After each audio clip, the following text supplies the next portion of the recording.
Hi, Eric. Hey, Chris. Hey, Eric. I want to take this moment to celebrate something real quick. I want to tell you all about something that's important. Is it my birthday? I forgot when your birthday is. I'm sorry.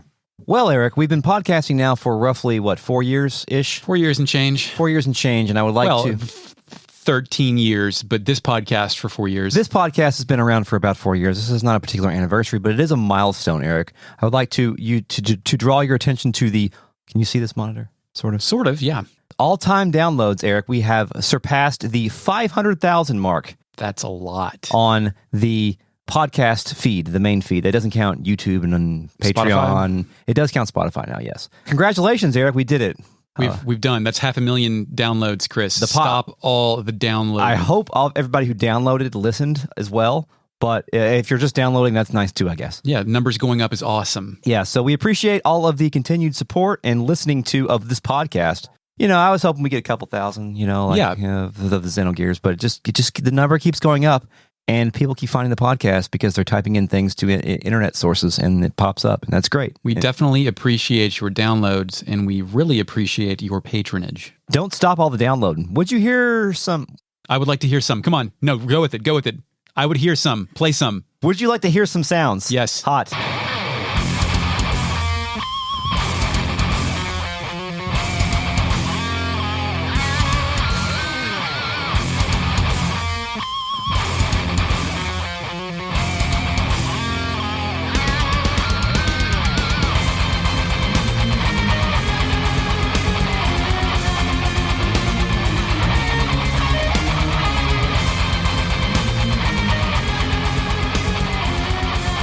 Welcome to Retrograde Amnesia, a comprehensive podcast where we discuss classic video games, mainly RPGs, chapter by chapter, beat by beat. Welcome back to Season 5, Episode 20. My name is Chris. I'm joined today by Eric. Hello. Hi. It would be a super funny way to fuck with people if we just kept releasing like 5 episode 20s in a row and then never acknowledge that it's episode, and then go to 26 immediately. If it was a podcast that you listen to and the host said the name of the episode or the number of the episode at the top, would you pay attention? No. See? It's okay. Before I introduce the real net, I'm going to open my G Fuel energy drink Sage Mode. You know, from Naruto? Yeah. Sage Mode. G Fuel is the official drink of esports. That's what it says. We should release a drink called the official drink of sports because sports are more popular than esports. Yeah, you can sell more things based on sports. Let's buy All Sport, the All Sport brand from Pepsi, and recarbonate Gatorade. Yeah. We're also joined by the Real Net, a collective of patrons who are listening to us record live on a website called YouTube. You too can do this at patreon.com/retroam. Chris, before we introduce the fake net, I want to know, expressed as caffeine content, what are you rocking in that can? How many milligrams you got?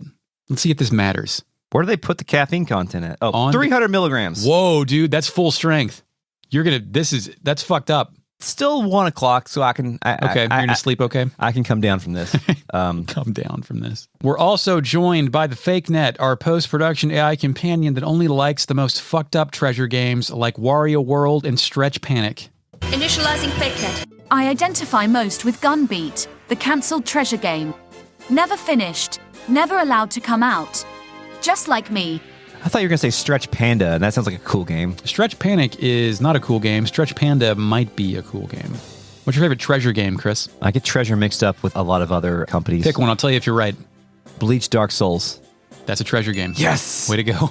That's not one anyone else would pick for their favorite treasure game. That's a good game. Usually it's Alien Soldier or Dynamite Heady or Radiant Silvergun, but you have picked Bleach Dark Souls. Yes, the first Dark Souls game. Oh, God. Okay, well, we're on the Durandal and we open with a cutscene. Music. Kukai Foundation plays. As the Durandal drifts through open space and approaches a massive space station, one that appears to be a combination of Solaris from Xenogears and a flower shortly before it blooms. As the Durandal gets closer, we get a peek inside the Kukai Foundation's flower petals, or solar panels, or whatever that is. Yeah, I also got unbloomed flower.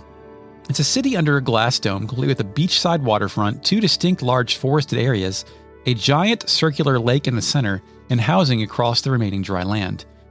With the heavenly music playing here, I assume we're supposed to think of the Kukai Foundation as a paradisal refuge inside the cold, dark heart of space. It projects a utopian vision of the future. Well said. Thank you. We cut to the Durandal. Alan and Momo's hands are pressed up against the glass like children. Alan gets weird. So that's the Kukai Foundation. They sure know how to spend their money. Momo can't wait to see the Durandal turn into a skyscraper, and yes, I forgot about that. This comment confuses Shion until Alan explains the deal. What? We're going to dock just like this? This ship's supposedly one of the most famous landmarks in the Foundation. I saw it in a travel guide on the Elsa. Alan does him like a travel guide reading motherfucker. He does. He goes to the hotel lobby, grabs the travel guides, takes them to the room, and just reads them. Get all those pamphlets, flyers. What are we going to do tomorrow? Dad's going to make it the perfect plan. Yeah. Gonna ride the gondola. That's right, to the top of the mountain. Mount Smoky. The Durandal docks by getting vertical and inserting itself on the central bottom hole of the Kukai Foundation. Yeah, love insertions of central bottom holes. Me too, man. Yeah. Love bottom holes. I feel like there is a precedent for ships changing into buildings, but without looking it up, the first thing that came to mind was, you know what it was? The thing in the movie Big that transformed that turns into a building that Tom Hanks says sucks. No, I was thinking about the super dimensional space fortress Macross. Oh, I had that for Sega Saturn. Also, maybe like the Metroplex, the Transformer. That's not a... It's not a ship turning into a building, but it's a robot turning into a city, It's which a I feel like is damn-ass robot. I feel like it's the same genre. That's the same. Yes. Yeah, I agree. As it flies in, we don't see what happens to the spinning wings that makes its insertion. Is this phallic like sex or no, Chris? Yeah. Okay. Did you talk about what Shion said, that how Shion acted as the audience's surrogate here? About not knowing what's going on I here? had to explain it. Shion specifically says she doesn't check out vacation guides very often. Oh. Which I think is a weird thing to say, but by her saying... She's all the work. She all thinks about work. But by her saying that, she can suddenly become, the silent protagonist who is can impress on the audience, That's right. Yeah. We're going to see the world through her eyes. Which, I don't know if... Okay, I have a question. Okay. Does checking vacation guides often... Let's back up. What the fuck is a vacation guide? A website, I think. Okay. The UMN database, I guess. All right.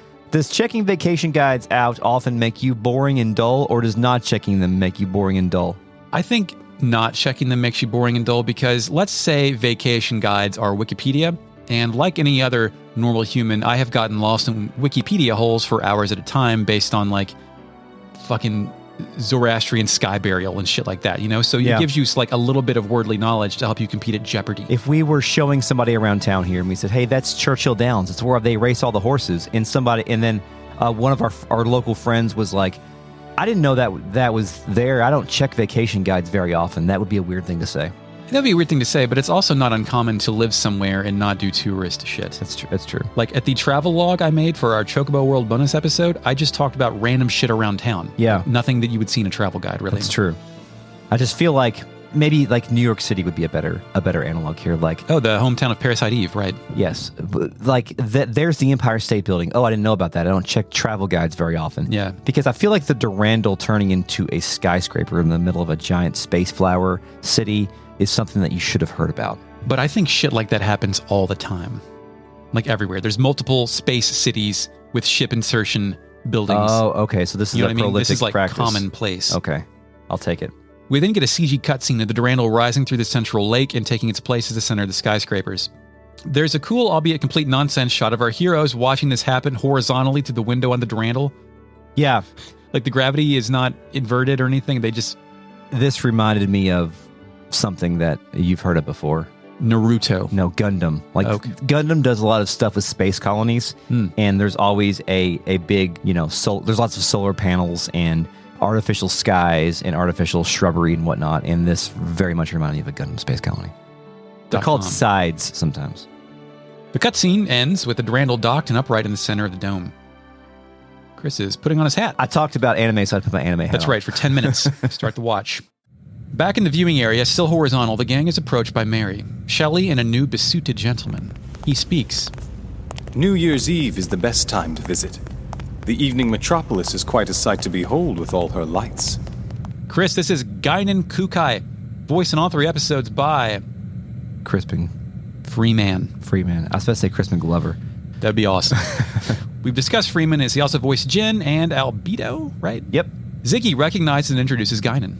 This game is starting to do this to the point to where it's starting to bother me, but it gets very weaselly in the way Ziggy introduces him. He says, Gaignun Kukai, the managing director of the Kukai Foundation. Lots of, as you know, type dialogue. Mm-hmm. This game is doing it constantly. It has to. I know it has to, but it's driving me fucking insane.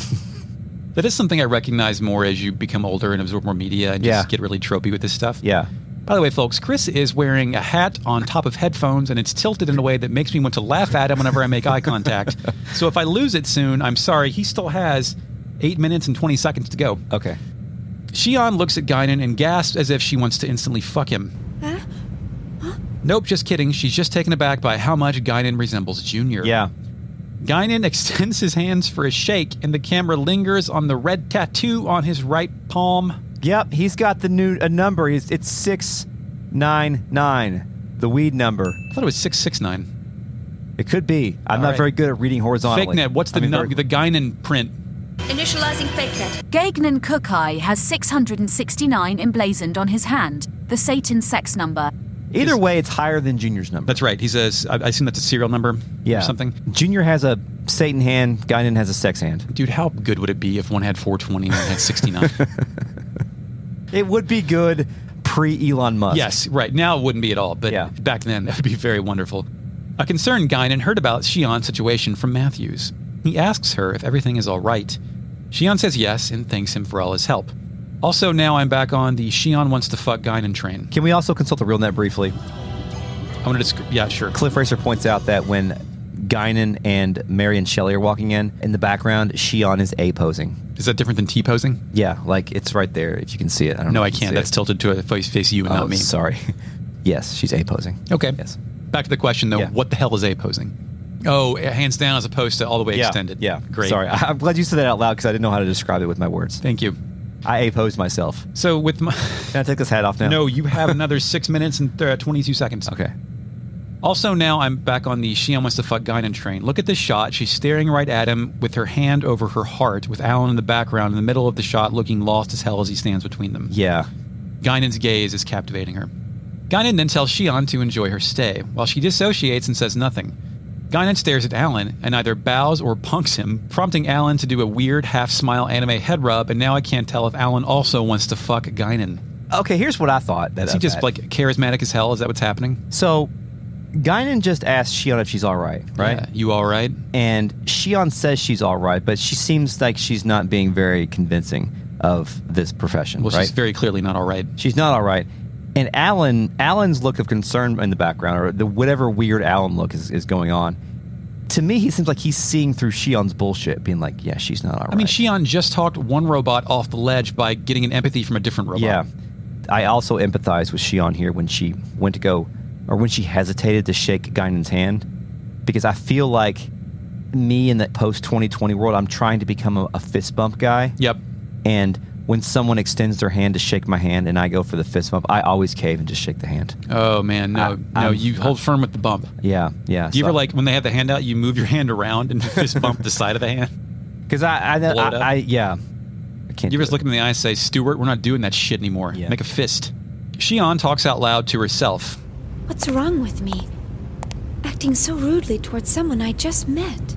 Gaignun then steps up to Momo. He takes a knee, performs a shoulder touch, and tells her, And you must be Momo. I've received word from Yuri Mizrahi of the Contact Subcommittee. We'll make sure you get to Miltia safely. Chris, this is a kind and benevolent gentleman. Yes. Momo can't believe that shit, but in a good way. She asks if she can speak to Mommy, but Gaignun tells her, She told me to take good care of you. Can I talk to her? Well, she seemed pretty busy. A dejected Momo asks, why doesn't Mommy ever want to see me? Chris, did Gaignun make that shit up? That her mom was concerned? Probably. That he's talked to Julie Mizrahi? I think he has talked to her. Okay. I feel like every single scenario guy is interlinked at this point in time. There are no external factors except for maybe albedo. Yeah, he's the chaos element. Gaignun gives Momo a buttoned-up answer. I'll let you know as soon as I hear from her again. All right. Thank you very much.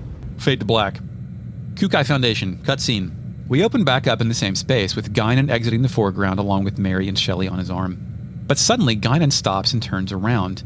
He looks closer at the backsides of Alan and Shion as they're conversing and looking over some kind of data screen. His pupils then glow a shade of teal. Chris, does Gaignun sense something ominous, or is he hypnotized by that ass? He's from anime. Okay. He's got some sort of ability, right? Yeah. Some sort of premonitory... Good word. You said it correctly, Premonitory too. ability? Yeah, maybe, perhaps. Or maybe his eyes just glow when he has a realization. Who knows? He turns his head back around, puts his hand on his hip, and exclaims, It can't be. We then fade to black once again. Is this our first or maybe second confirmation that Shion is a special girl made of heavenly scenario material? But he was looking at Shion and Alan. Well, I guess it's not going to be Alan that's going to be special in any sort of way. It can't be Alan. Yeah, okay. Because some of the things that happened with the Zohar on the Woglinde gave us some hints that Shion might be special somehow, but we were unable to determine whether or not this phenomena was exclusive to her because of who she is, or it just happened. This is different, I think. Do you think one scenario guy can recognize another scenario guy if they're in different scenarios? Oh, yeah. Like, you just know that this guy's also orchestrating some evil and or weird shit? If you think that Gaignun was on a call with Wilhelm, they would both know that they're each up to some shit. Yeah. Probably, right? But having a normal conversation, which they do not cop to the shit that they're up to. Yes. Okay. But there's still some 4D chess going on in the background, right? Yes, absolutely. There's some measurement to every word that is said in those conversations, I think. Is it weird that he is in a polyamorous relationship with two sisters? Yeah. Okay. Great. When you asked me earlier, actually last episode, if Mary and Shelley were being exploited, we were talking specifically about their jobs, but this was also in the back of my mind when I said yes. Okay. Just hypnotized. Cool. Yeah. Fade to black. Kukai Foundation cutscene. We open with a brief shot from the top of the Foundation's dome, right as it starts panning down into the city. It then cuts to a wide shot of Junior's quarters. He's relaxing with his feet propped up on his wooden half-oval desk. His room has a green and wood aesthetic with green carpet, couch cushions, and wallpaper. And either beside his bed, I think it's a pool table. Nice thing to have in your room, Chris. Yeah. He seems to be talking to himself, but no, Gaignun's here too. That android Cosmos, she's got an incredible amount of potential, you know.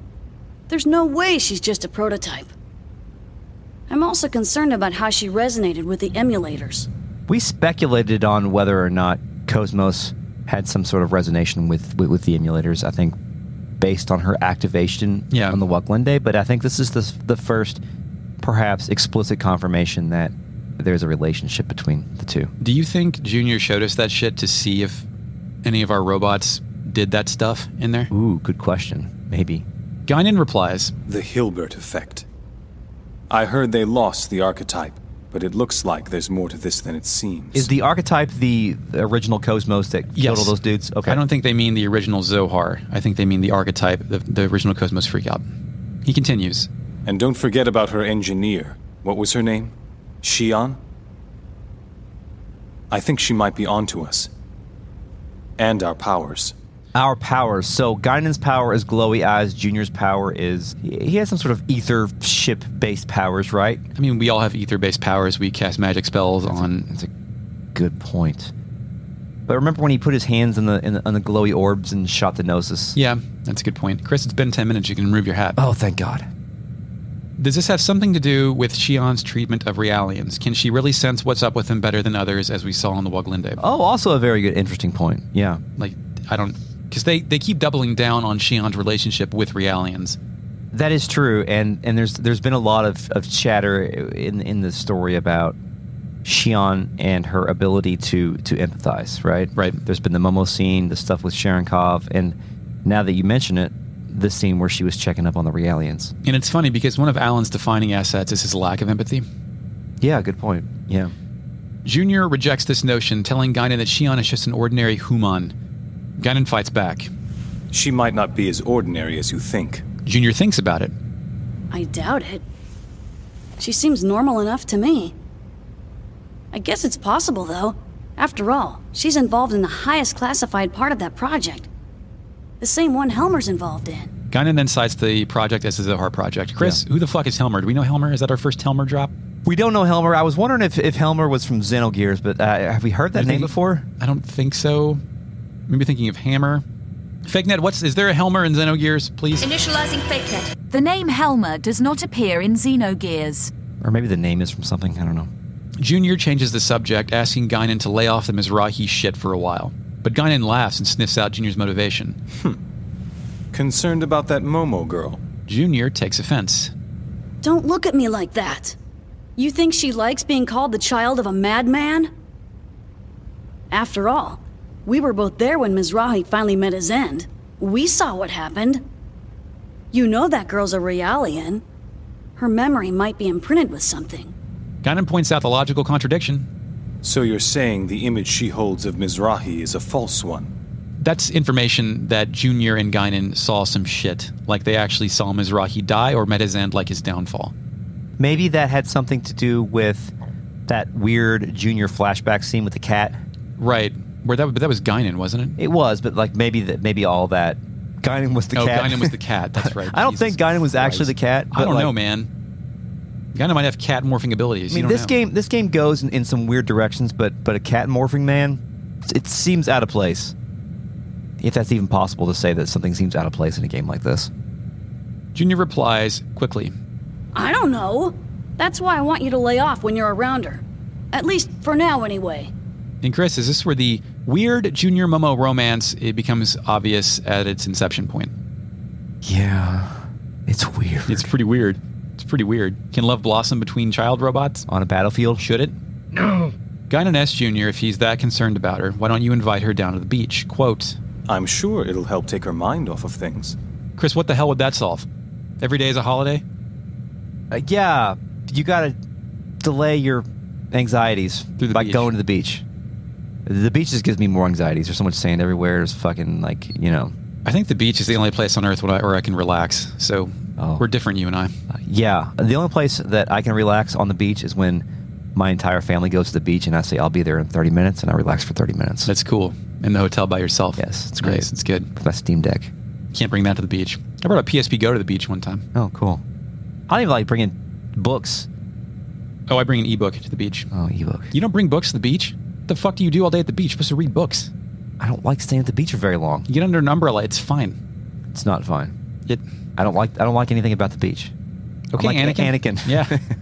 Junior gets upset enough to scream and heave himself off his desk chair. Man, I told you, it's not like that. Chris, is it like that? Can love blossom between two children who aren't really... It's funny, I just ask. Is that shit street legal is my only additional note.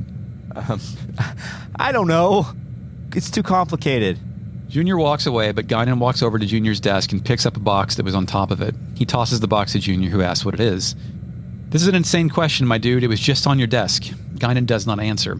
Junior sets the package down out of view from the camera and then unwraps it because that would take too much animation power. Yeah. Junior then pulls out a pistol. Man, it's a stainless steel finished Makarov! With the original box and everything! Chris, did you Google Makarov? No, I didn't, and I was about to do it right now. What do you got? It's a real gun, a Soviet semi-automatic pistol under the project leadership of Nikolai Fyodorovich Makarov. It became the Soviet Union standard military sidearm in 1951. Cool. So it's no Walther P-38 Nazi pistol, but, yeah. Soviets. I was hoping it would be a Walther P-38, just for the not for the Nazi reference, but for the Transformers reference. Uh-huh. Complete in box, by the way. Fucking Wehrmacht standard issue gun. Gaignun tells Junior, I won it at a Lion's Heart auction. It was part of their antique weapons collection. What is a Lion's Heart auction? It's capitalized. Do we I know assume what it's just that a is? proper noun. It's what Heritage turned into. I'm looking it up right now. You know it's faster than you looking it up? FakeNet, what's the Lion's Head auction? Lion's Heart auction. Initializing FakeNet. It is illegal to buy a lion heart, the heart of a lion, at an auction. Lionheart Autographs was established in 1978.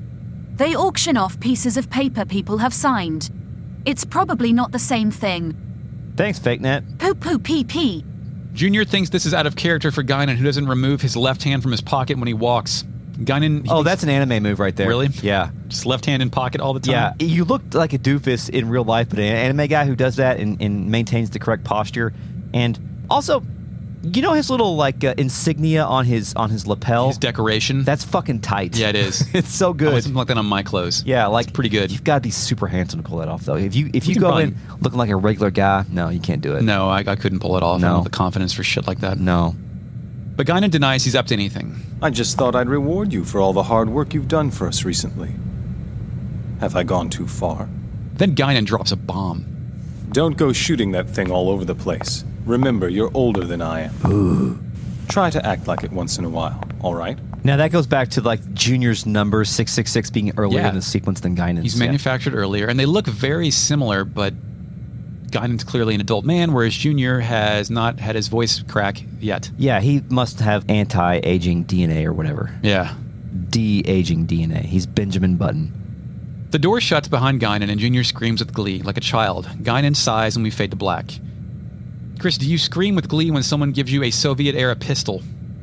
I don't, actually. I only scream with glee when someone gives me an anime hat now. That's my new thing. Let me write that down for your birthday. Thank you. You'll get the bouncer hat mailed to you in 6 months. Okay, thanks. Kukai Foundation, Durandal cutscene.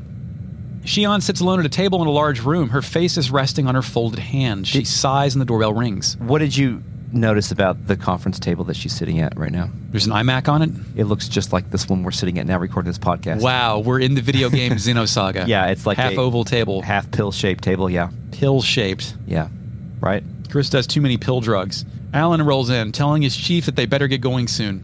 Shion gives a half-hearted yeah, causing Alan to ask her, what's wrong? Maybe it's just me, but you've been acting gloomy ever since we boarded this ship. Yeah. She says it's nothing, but then what? You really think I'm acting like that? And again, Shion is dealing with multiple robot self-destruction, empathy. What was the term she used with Momo? Identity diffusion, the eternal dilemma. Okay. She's been dealing with robot identity diffusions. And it is an eternal dilemma, so she's stewing over it over and over. Specifically with Shion, it is an eternal dilemma. Others might just be like, okay, whatever. Yeah. But, you know. But then what? You really think I'm acting like that? Alan, with his hands on his hips, tells her, yep, no doubt about it. And Shion sighs again, and Alan calls her on this sad sack bullshit. Yeah, lots of sad sack bullshit going on in this conversation. Currently, Shion is the one in the sad sack of bullshit. Yeah. Alan is probably eternally in one of those sacks, but right now he's peeking out just a little bit. Can neither one of them be happy at the same time? That's really... 2 one-winged angels. That's right. Yes, that's very good. We're back at that church in Nissan again. Perhaps, maybe. But Alan actually is genuinely trying to have a moment here. And being like, if you talk, I'll listen. She says she has a lot on her mind, and Alan probes deeper. Are you sure? If something's bothering you, I'd be more than happy to listen. Alan shakes his head like he's finally about to get Shion to rely on him emotionally. But then Junior Kramer's in the door without knocking. He puts his hand on Alan's back and says, hey, Shion, let's go out and play. Which could mean anything. Yep. Shion, I got a new gun. Shion entered Dissociation. She wasn't paying attention to Alan at all, again. And Junior tells her he'll see her at the shuttle launch. Alan does the I don't know pose, and we fade to black.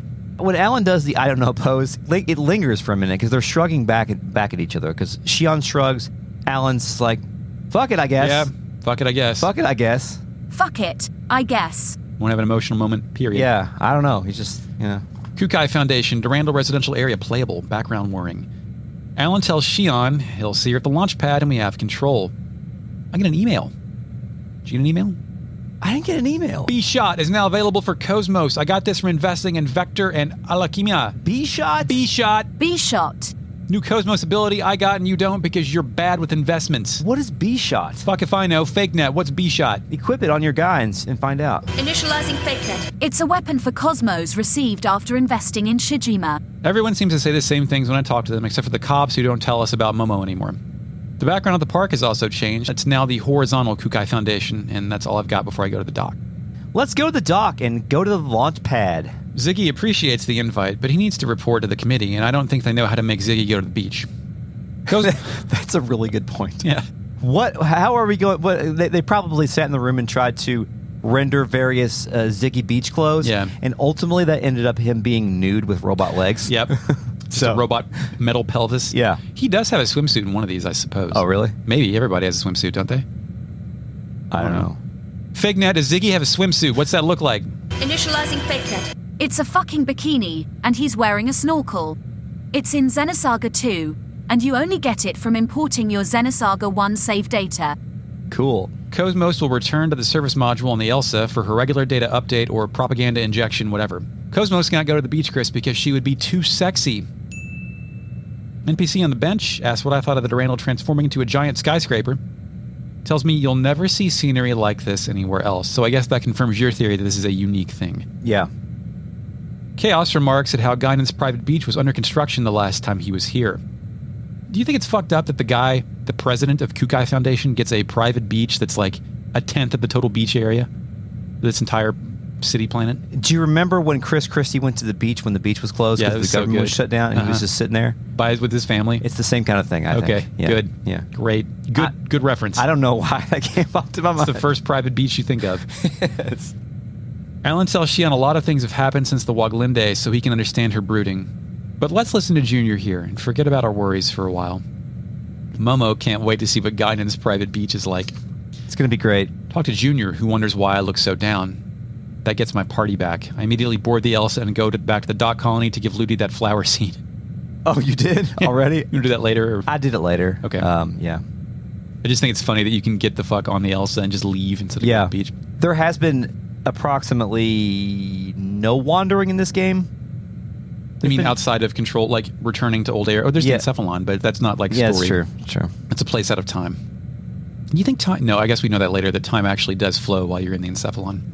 Kukai Foundation Beach cutscene. What music we got, Chris? Volleyball. No, it's called Every Day. Every Day. Every day's playing while Junior's playing volleyball with Momo while Thin Boy Chaos looks on. He's wearing short pants. Yeah. You ever hear an old man call your shorts short pants?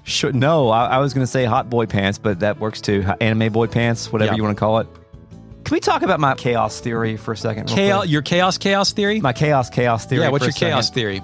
I'm sure that this can be disproved, but... Chris is the first person to have this thought confirmed. Do you remember when he first appeared and Cosmos kept replaying that loop over and over again because she couldn't figure out why he didn't open those doors? He just appeared outside those doors on the Elsa. Yeah. Remember that? My theory is that chaos didn't exist until that point. And at that point, he came into existence and all of history was rewritten with everybody just knowing he's always been there. Is that possible? He got Mandela affected? Yes. He just expressed surprise the beach was under construction last time he was here. But he filled the timeline in, though. Chaos was born, birthed into the world, and everybody got a backstory incepted in their heads. Yes. It's like Back to the Future logic, right? Where you can change the timeline. You can pretty much write off any excuse if you say he injected backstory into heads with his supernatural Jesus powers. I know. But I do like that he just, that's where he materialized right there. Because of some reaction between, Cosmos, Zohar, Gnosis, whatever was going on. He needed an opposition force for Cosmos at that exact moment. Or he is just an apparition that was created by those moments. Because he doesn't look like the only thing that supports that is the fact that Cosmos was able to replay that, and the fact that he just looks like he doesn't fucking belong anywhere.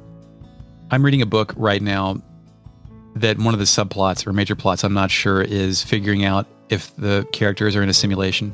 Mm-hmm. And they cite reported evidence of shit like that, where something happens they can't explain, but it's all a shared experience that they cannot explain. Yeah. Lobsabdoy says that's unfalsifiable, Chris. It's a bad theory. I agree with you. It's a bad theory, but I think it's fun. I think it's very funny. Thank you for sharing me this theory. And you're right. Lobsabdoy, who is much more, I think, has a higher level of education than either of us can hope to obtain, is quick to distribute why that shit sucks, but is also awesome. Knowledge, truth bombs. Truth bomb bubble blast.com. Babes. Fuck. Shion is sporting a Bubble Bath Babes. Thank you for, let's play 7 seconds of Bubble Bath Babes music, Fake Net, please.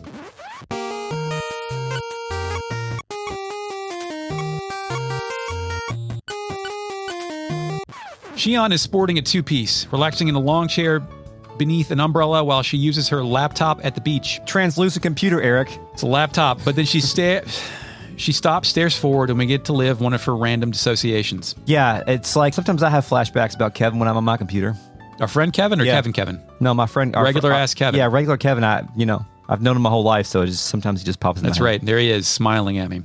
Music, Reminiscence plays, and we're back at the Vector Lab, dreaming a dreamy dream within the dreamiest dreamboat of all, Kevin. Yeah, he's there with the Cosmos archetype thing. He has a hand placed on the Proto-Cosmos open casket.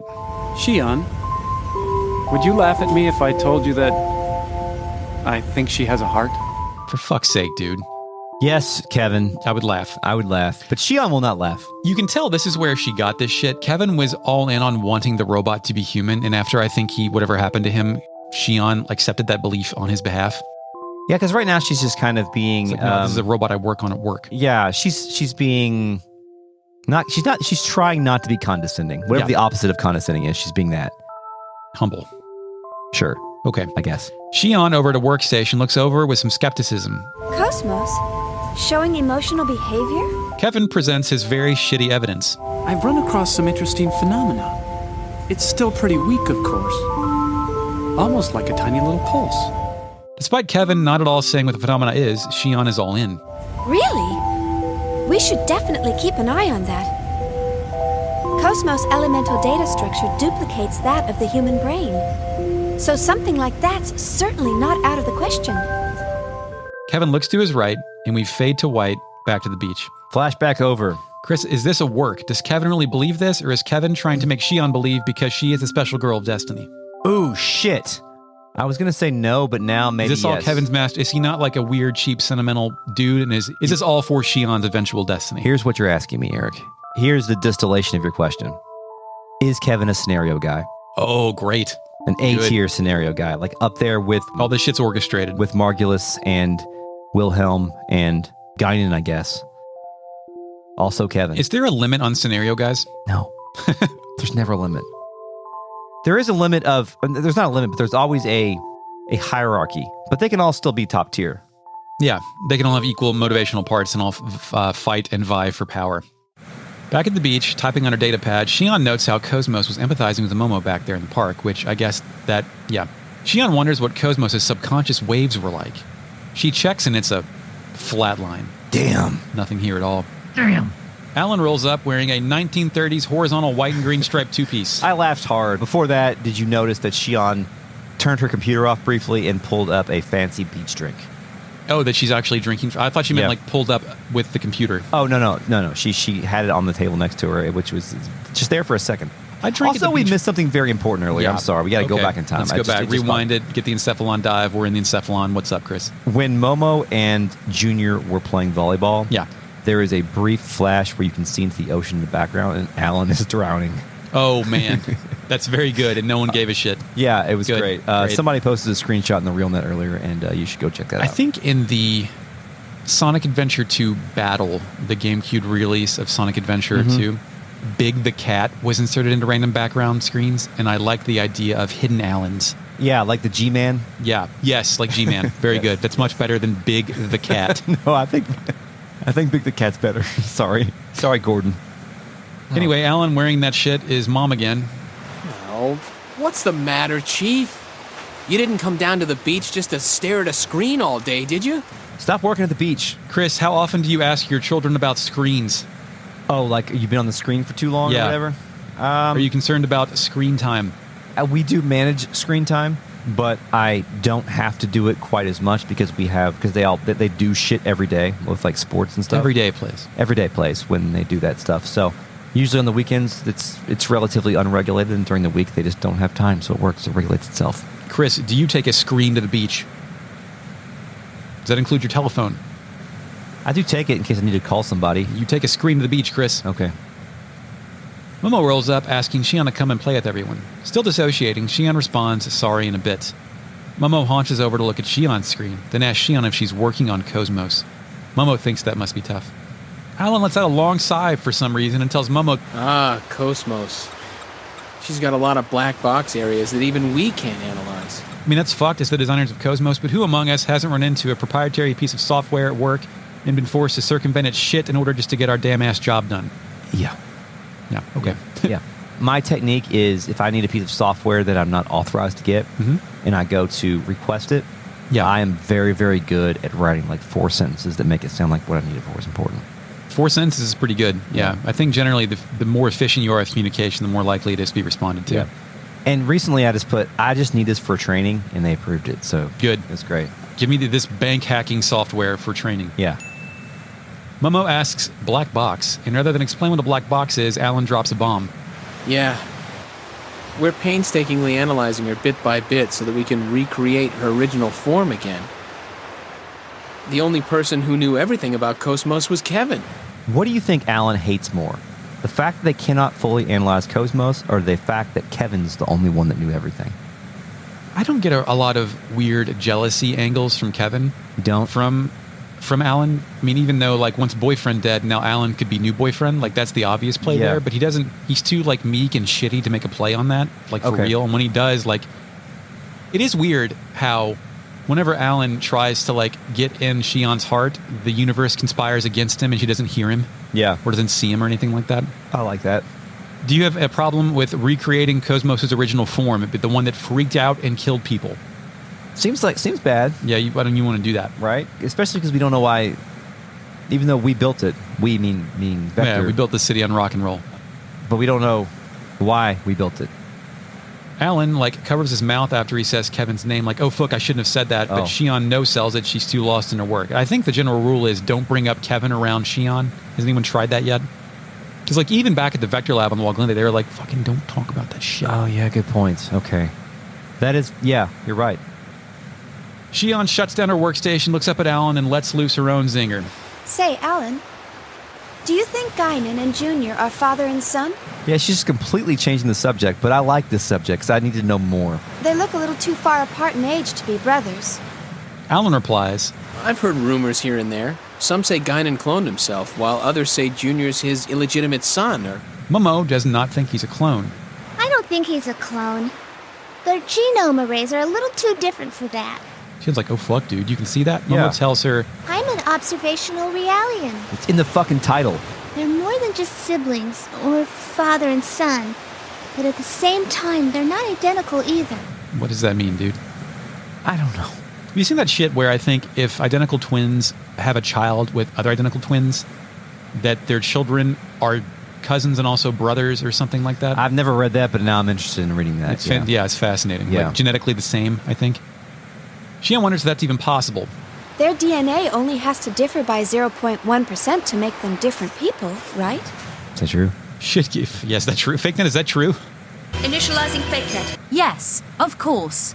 The human genome comprises about 3 times 109 base pairs of DNA, and the extent of human genetic variation is such that no two humans, save identical twins, ever have been or will be genetically identical. Between any two humans, the amount of genetic variation, biochemical individuality, is about 0.1%. Shit gets weirder as Junior appears behind Shion and asks, Hey, who's an illegitimate son? Who's talking about bastards? Have you ever talking shit about someone and they're within earshot? That's real bad. I hate those situations. I'm pretty good about that nowadays. Pretty sure it happened to me when I was younger, yeah. Can I tell a story? Yeah, is it for the podcast? Yeah. Okay. Yeah. Yeah. Okay. Yeah. We used to play Tekken 4 at the arcade. Tekken. Right. Yeah, we did. And there was someone there who was always there who... Yeah. I'm not going to say his name. I don't even know what his name is. Well, we called him... And at some point, he May have. had to go to jail because... Allegedly. He met up with a cop posing to be a child. Yeah. Mm-hmm. And I was referencing that story at the Louisville Arcade Expo, unaware that he was out of jail and in the group of people we were talking to as he walked back to the car. Oh. Yeah, I wouldn't recognize his face if I saw him. That's what I was at. Yeah. I was like, I remember that he existed. Yeah. And he was always there, but it was 15 years before that point. Well, anyway, that's my experience with Junior rolling up, asking if he's a bastard. Yeah. Great. Alan shits his pants, extends his arms in the I don't know pose, and says, Man, this beach is really great. It doesn't feel artificial at all. So he just put the fires out. Yeah, the sand is so sandy. Somehow this works, as it provides Junior with an opportunity to brag about his technology. Yeah. It's our latest product. You can even change the weather. You can't have blue skies all the time, right? Is that true? Can't rain all the time? We're in the Crow? What are we doing? I think if it's artificial, you don't need to have artificial rain, Yeah, right? isn't that why people move to San Diego? So it's 75 and nice every day of the year? San Diego. That's right. Yeah. UC, I don't know what that is. That from Gundam? What is that? That's the online college I go to. Cool. I bought a hoodie. Good job. Rep that school, Chris. Yeah. They have a basketball team. Don't answer that question. They do. They're the Tritons. Are they better than the Louisville basketball team? Yes, Okay. probably. They are bad, but it is D1. Junior then pulls a remote control out of his shorts, pushes a button, and we see the skies blacken. A crack of thunder is audible. Shion stands up, gets in the oh my word pose, and then looks at the artificial sky. The camera pans across an ass shot of Shion, then it cuts to a panning tummy shot of her bikini top and bottoms. Yeah, I wouldn't say it's exploitative, but it's there. Yeah, that's deliberate. Yeah, it's deliberate. Quite dramatically, Shion then says, Stop doing this, sorry. I'm going to leave that in. We're not even going to say what Junior says Shion's name, and we cut to a shot of the sky where thunder and lightning crash several times. Shion screams to Junior to stop it, as she hates thunder. Chris, is this psychological terrorism? I mean, it's not on purpose, so I don't think it's terrorism. No. Is it revenge by Junior for Shion speculating what the deal is with his shit with Gaignun, which Junior is concerned about? She's on to us. Oh, interesting. That's really interesting thought there. But I don't think that Junior knows about her fear of Kevin Death Thunder, right? Because that's what she's afraid of, right? They know that she's a Cosmos. Like, these are scenario. They have to know about the Cosmos freak-out incident, which I think only she survived, right? I guess. Maybe. Because those UTIC guys were just gunning people down too, weren't they? That wasn't when Kevin died, though, right? Oh, yeah, that's a good point. That was when Cosmos freaked out. I don't know. That was when she freaked out the first time, I think, right? And then... Another one is maybe Junior's just sick of people speculating if he's child bastard son clone man. Yeah, I'm sure that it's not a pleasant experience. It's not great. Yeah, to be treated like a child when you're emotionally not. Not one. But you still want the child. Shion kneels down and covers her head with her hands. She says she's sorry, which doesn't seem necessary, and then tells the gang she just really hates thunder. Yeah. Like a dog. The camera pans over to reveal Chaos standing alone, taking it all in. He either says Shion's name or thinks it because his mouth doesn't move. That's true. He's doing the... Like, what's the point of this show Chaos scene? Why is it not anybody else? Why is it not Alan? Is it because Chaos is observing this moment as a moment that is important to a scenario? I mean, he just found a weakness for Shion that is not directly related to Cosmos. You know what I mean? Like, I don't know what I mean. Never mind. Is Chaos a character yet? Oh, does he have wants and desires? Yes. Can we play that game with him? Yeah. I don't think so. I don't think so either. Answer. I don't think so. I'm now running with your backstory that he came into existence on the Elsa. We then fade to black on a wide shot of the entire beach, slowly getting soaked in rain. Kukai Foundation cutscene. Gaignun's on Zoom. He's working at his big boy desk. He's on a Zoom call with Representative Helmer. Helmer. Black guy, cool. He's also dressed in ornate robes, which I guess is some kind of congressperson uniform. He's got really nice robes. It's very good. Yeah. My dude starts off with a bomb. Well, hello, Negredo. How are things going? Negredo? Is he dead naming Gaignun? Is that a slur? Yeah. Although I don't think we know why yet, but that is also, I don't know if it's dead name or is it like, this is the name because we share secrets and I call you by our secret identities. Have we heard Junior's other name yet? I don't think so, but It's Rubido. I don't think there's any. Yeah. You guys voice actor information? I didn't write it down because I recognized his voice instantly. I didn't have to look it up because I knew instantly that it was Bo Billingsley. Bo Billingsley famously did the voice for Jet Black in a show called Cowboy Bebop. Back then, when I got home from work, you were always there waiting for me. And that was all I needed. Just you. Has voiced lots of dudes, including Colonel Miller Johnson from Macross Plus, narrator from Outlaw Star, Admiral Cohen from Mobile Suit Gundam 0083 Stardust Memory. Control F pumpkin scissors. No, he's too good for pumpkin scissors. Gohei from Rurouni Kenshin. The fourth Reikage from Naruto Shippuden. DJ from Street Fighter 2, the animated movie. Awesome. He voices a lot of black characters because he is indeed a black guy. That's good. I'm glad they got a black guy to voice a black guy in 2003. That's progressive, I think. Also is a live action actor as well who has appeared in episodes of Married with Children, NYPD Blue, MacGyver, Trapper John MD, Dallas, Baywatch, Jag, Seventh Heaven, The West Wing. Just tell me all of them. General Hospital, Franklin and Bash. That's the show with Zach Morris. Yes. Castle. Star Trek Continues. What the fuck is that? I don't know. I'm going to cut Chris off and say that Negredo might be a slur or some kind of power play because Gaignun responds with a sneering, I don't really care for that name. He also played the mayor in Hannah Montana, the movie. Attempt to cut Chris off unsuccessful. Hold on, I'm in the video games yet. He is going to be voicing Leroy Smith in Tekken 8. Gaignun says he doesn't really care for that name, but Helmer apologizes, suggesting that he's still not accustomed to calling him Gaignun.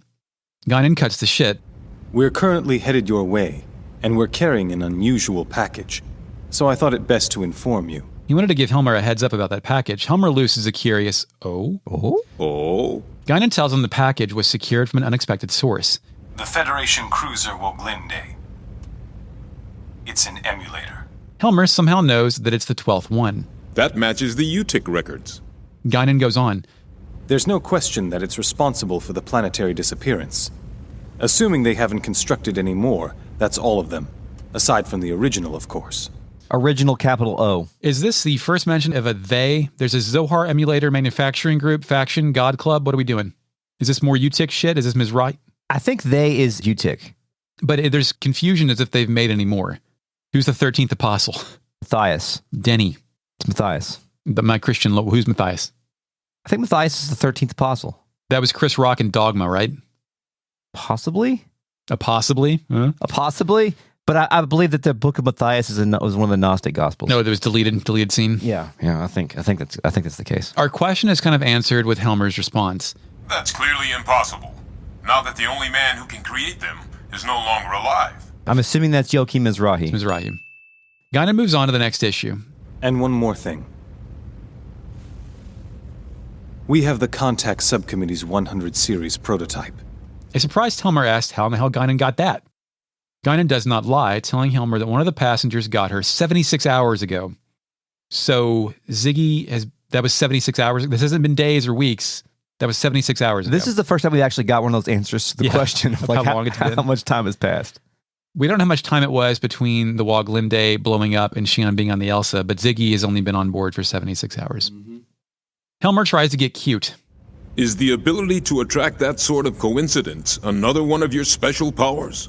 Is he being cute, or does like Gaignun have fortune from Metal Gear Solid 2 powers where he can like luck things into existence? Just wish them hard enough? Gaignun answers seriously. Not a coincidence, but a probability, as a certain acquaintance might say. Anyway, I'm concerned with what the UTIC organization is up to.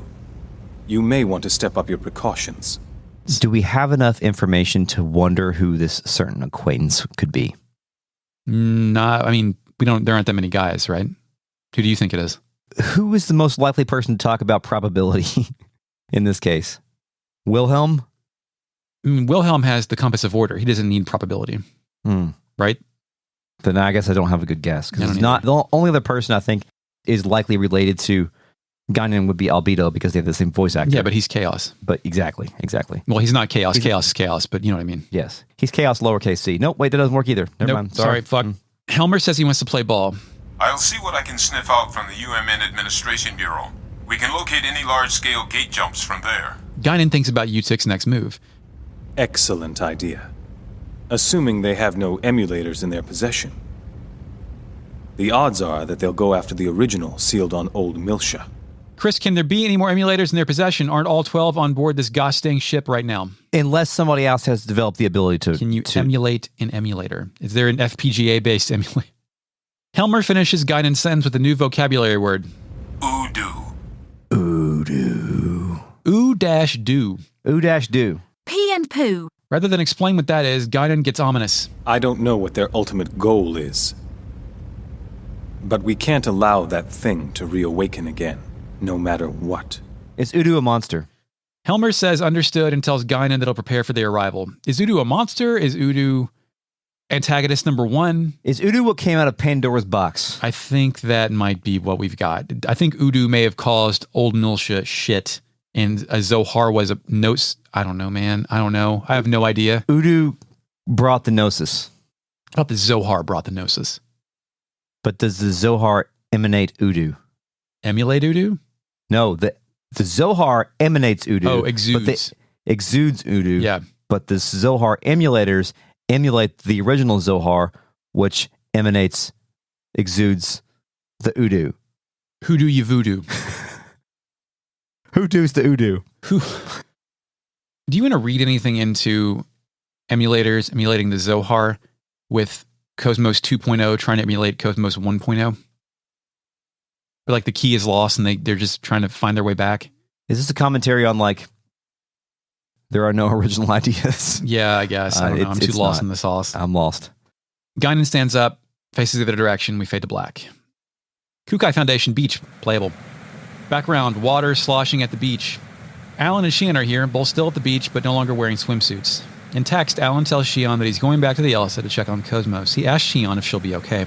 Shion apologizes for, quote, losing it earlier. I don't have very good memories of thunder. Well, that seems to be laying on very thick. I have no memories of what that entails, and I'm curious to see if they follow up with that later, Chris. What, the thunder? Yeah. I'm pretty sure the thunder is the Kevin Death sequence.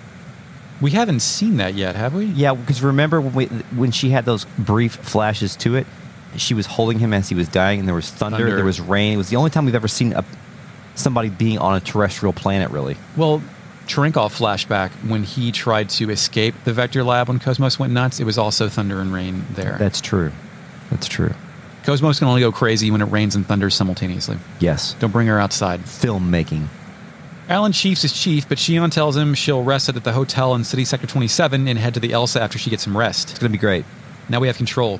I get an email from Nishiki Flower about snake charmers. What? Chris, the clone has a younger sister. The clone? I reply, telling it's all about the hackers. You know about the hackers? I reply, telling him to look on the Durandal. We try to leave with Chaos, Junior, and Momo in tow, and then Ziggy rolls up. Nothing is wrong. He just came here to see how we're doing. Junior says that's bullshit. He tells Ziggy, the dad of his girlfriend, that he really just came here to play. Ziggy no-sells that, looks at Shion, then asks if she's all right. She doesn't look well. Shion repeats that she's fine, and Ziggy tells her not to push herself too much. Once again, we have control. I wander around the beach. There's not much to do here. There's like a beach ship area with some tables and chairs in it. Like a snack house, a place to get snacks. Nobody's here working the snack house. I think it's called a concession stand there, but I like no, but snack it's like house a better. bar. It's like not just a stand, it's a whole bar. A beach bar. There are also 2 surfboard racks on each side. I can walk in the water. Chris, do you think there's supposed to be people working here, or because it's Gaignun's private beach, only Mary and Shelley can serve him here? It's gotta be it, right? Yeah. They work here in their special outfits that we don't get to see. Yeah.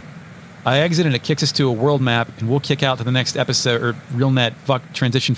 Hello. Initializing RealNet. Hello, RealNet. How are you today? Nice to see you. Cliff Racer points out about the whole vacation guides thing, is that I think the read we should have got there was Shion doesn't take vacations. No. And she's weird. It's all about the work. Cliff Racer also posts a screenshot of the Durandal inserting itself into the Kukai Foundation and says, wow, cool Freudian symbolism. Yeah. Cliff Racer says Gundam space colonies tend to follow more realistic designs. Example, O'Neill cylinders. I don't know what an O'Neill cylinder is, but because I know what a Gundam space colony is, I now know what an O'Neill cylinder is. Do you want to put the Gundam hat back on? I don't have a Gundam hat, Eric. I do have anime hats, though. Okay. Do you want to put the I didn't bring it up. Cliff Racer did. Okay. Is that the new thing now if I bring up anime, I put the hat you have on? to wear the hat on top of the headphones. Okay. This is negative conditioning to get you. What about during an anime episode? I just wear it the whole time? Yeah. Or if I bring up non-Xenosaga anime? We'll figure it out. We'll see what feels right. All right. Listeners, I just noticed that behind Chris is a photo of him at Disney World with the hillbilly bear from Splash Mountain, I guess. No. That's a country bear. Country bear. Country bear jamboree. It's very funny, and I have to suppress a laugh whenever I look over at that dumb bear's face. Yeah, it's incredible. Look up Blood in the Saddle. No. Look up Blood in the Saddle. I don't want to see pictures of cowboy deck. No, the song Country Bear Jamboree, Blood in the Saddle. Okay. Fake Net, play Country Bear Jamboree, Blood in the Saddle.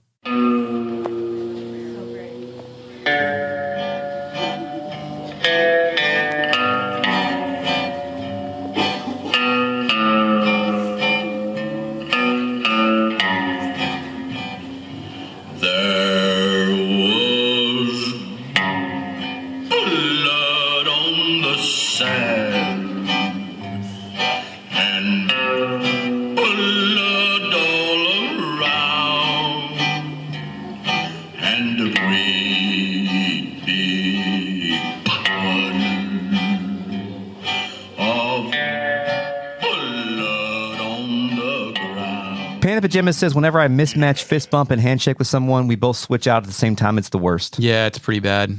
Yeah, that's also happened with me. I always turn it into a joke, though.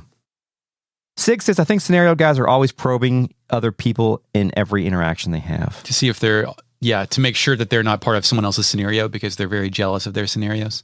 Blackie Mara says, books on the beach are fun until you have sand in your book and continue to find more sand for weeks on end. I like that because I go back home and it reminds me of the beach. Oh, okay. Cliff Racer says that the Lion's Heart is an auction house that deals with ancient artwork and weapons obtained through the UMN network. Wow. Cool. Cliff Racer also says if you check Junior's equipment, he's literally wearing a cowboy hat. When you were talking about your story, Sig said, how ironic would it be if this individual was watching this recording session right now? It's non-zero. With the way my luck ends up working in a lot of situations, that I would say it's 3 to 4% chance. Yeah. Shy Guy 32, FPGA, Field Programmable Gate Array. But I wasn't sure. Like, I was like, surely it's not PGA. Surely I've got that incorrect, but no. Ooh-doo. Speaking of which, Mark is working on a way to play Unreal Tournament over 5 virtual machines through Parsec, all in his basement. Wow. That's real. Good job, Mark. Yeah. He's doing good things over there. I need him to schedule those things on weekends where I have nothing to do. It just never Do those exist? Yeah, this weekend I'm not doing anything. We Doing ran this. Well, yeah, but this isn't anything, right? We can do this it's whenever. nothing. But I mean, only thing I had planned this weekend was the race. That was it. Telephone Ghost says, I do believe David Bowie sung to us about Udu in Labyrinth. Fake Net, is that true? Initializing fake net. Maybe. Cal L says, Eric needs an anime spray bottle to drink this.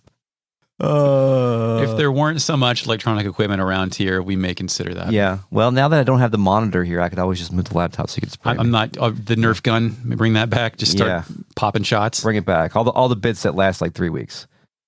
Okay. Well, thanks, RealNet, for joining us this afternoon on this fine, beautiful Sunday afternoon. Are the Ravens winning right now? This episode is a production of Retrograde Amnesia, recorded on November 12th, 2023. You can find us on Twitter at RetroAmnesiaPod. Podcast at retrogradeamnesia.com is the email address. Find us on YouTube, where you can, if you ever want to leave a comment about an episode, go to YouTube and you can do it there. It's a good way to let us see what you think. Spotify does that as well now, I think. And the default discussion question on Spotify is, what did you think about this episode? And I think I changed it to, hey, what's up? Good, so tell us what's up. Go to patreon.com/retroam to get bonus episodes and miniseries and access to the Real Net. We're on Blue Sky as well, aren't we? Retro Amnesia. Thanks. Retrograde Amnesia, I think. Yeah. Sure. Thank you, Mark, for the podcast. Thanks, Mark. Thanks, Mark, for the music. Chris, yeah, you're welcome. Thanks, World Sin, for the podcast artwork. Eric, until next time. Yes, we will go to the Robot Academy. And now you may go back to sleep.